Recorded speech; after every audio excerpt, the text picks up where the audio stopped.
Taze fasulye turşumuzun yapımına hemen başlıyoruz. Burada 2 baş sarımsağım var.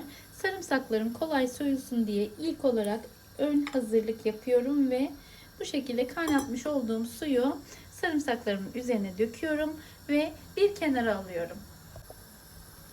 Fasulyelerimi de güzel bir şekilde temizledim, yıkadım. Kenar kısımlarını da gördüğünüz gibi ayıkladım, kırdım. Şimdi bunları bütün bir şekilde turşumuz için haşlayacağız. Bir kenarda da tencerede suyum kaynıyor. Suyum kaynadıktan sonra suyumun içerisine hafif rengi dönünceye kadar bırakacağım, kaynatacağım. Çok fazla kaynatıp eritmemeye dikkat etmemiz gerekiyor. Şu şekilde bir esneklik kaldığı zaman fasulyelerimizin haşlanması bitmiş demektir. Yani yaklaşık 3 dakika 4 dakika kadar sıcak suyun içerisinde haşlayacağız ve hemen buzlu soğuk bir suyun içerisine alacağız.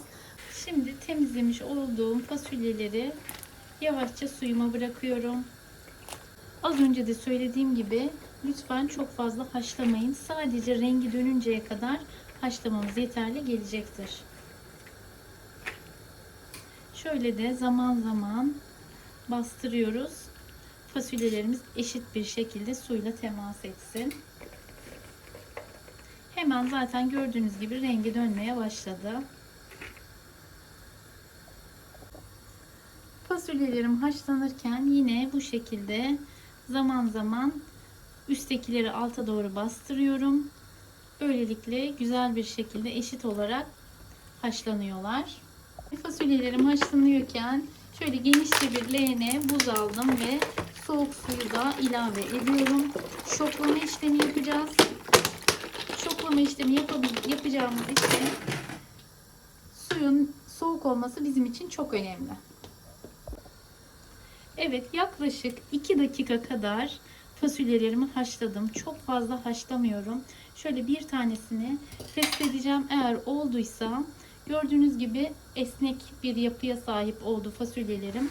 Şimdi hemen altını kapatıyorum ve hızlı bir şekilde soğuk suyuma aktarıyorum. Şu test çok önemli. Şu esnekliği fasulyelerimizin almış olması lazım. Şimdi hızlı bir şekilde fasulyelerimi şöyle gördüğünüz gibi soğuk suyun içerisine bırakıyorum. Bu şekilde soğuk suyun içerisinde yaklaşık 10 dakika kadar bekleyecek ve tamamen soğuyacak.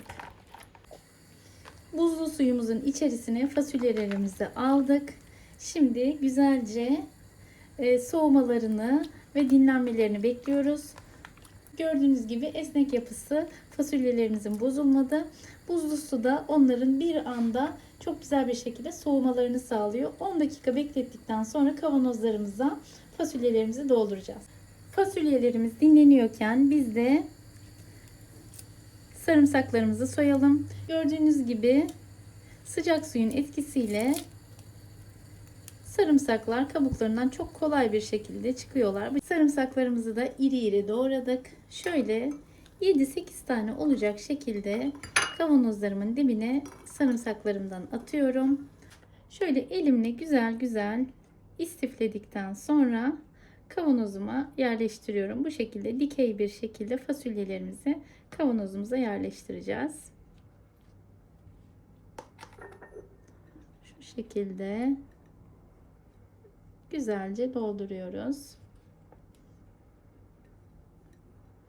Şimdi ben bütün fasulyelerimi bu şekilde kavanozuma dolduracağım ve turşumun kurulumunu, içerisine katacağım malzemeleri de size tek tek anlatacağım. Birinci kavanozum bu şekilde bitti. Tabi üstlerini de dolduracağım. Fakat öncelikle şöyle ikinci kavanozumu da yavaş yavaş doldurmak istiyorum. Evet, kavanozlarımı güzelce doldurdum. Üst kısımlarına da küçük olanları yerleştirdim ve şöyle aralara tekrar biraz sarımsak koydum. Üzerine tekrar küçük olanlardan birazcık daha ekleme yapıyorum. Kavanozlarım dolduktan sonra da turşuluk malzemelerimi ekleyeceğim. Şöyle gördüğünüz gibi çok güzel bir şekilde doldurduk kavanozlarımızı. Şimdi turşuluk malzemelerimizi ekliyoruz. 1 çay kaşığı şekerimiz var. Şöyle yarım çay kaşığı limon tuzu kullanıyorum. Ve birer yemek kaşığı da turşuluk iri kaya tuzu kullanabilirsiniz. Ben Himalaya tuzu kullanıyorum.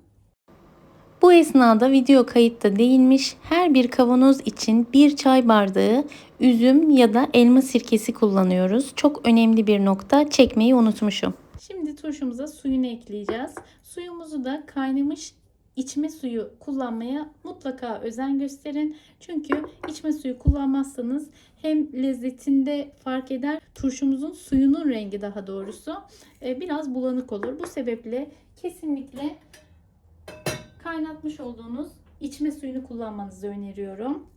Şöyle fasulyelerimizin üzeri doluncaya kadar güzelce dolduruyoruz. Gördüğünüz gibi çok güzel bir şekilde doldu.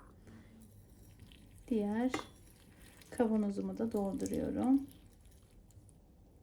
Evet, videomuzun bu kısmı çok önemli. Bozulmayan, kesinlikle 1 sene boyunca akma dökülme hiçbir şey olmayan turşunun sırrı kesinlikle kapağı kapatma işleminde. Kapağı kapatırken şöyle 2 defa geriye gidiyoruz.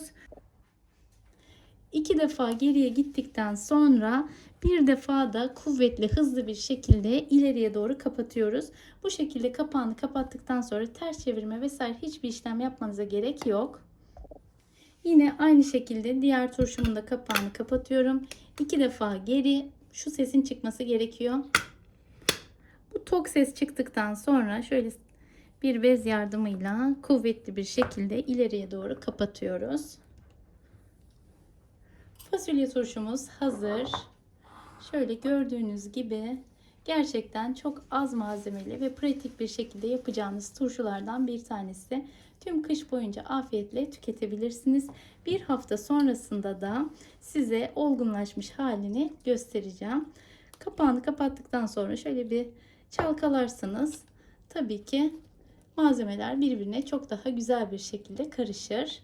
Şimdi bunu güneş görmeyen serin bir yerde bir hafta boyunca bekletiyoruz. Turşumuz bir haftanın sonunda olgunlaştı. Tadına baktık. Gerçekten lezzet olarak çok güzel. Deneyecek olanlara kolay gelsin. Bugünlük de bir tarifin daha sonuna geldik. Başka bir tarifte görüşmek üzere. Hoşça kalın, mutlu kalın. Kanalıma da hala abone değilseniz lütfen abone olup zil bildirimlerini açmayı unutmayın. Başka bir tarifte görüşmek üzere. Allah'a emanet olun.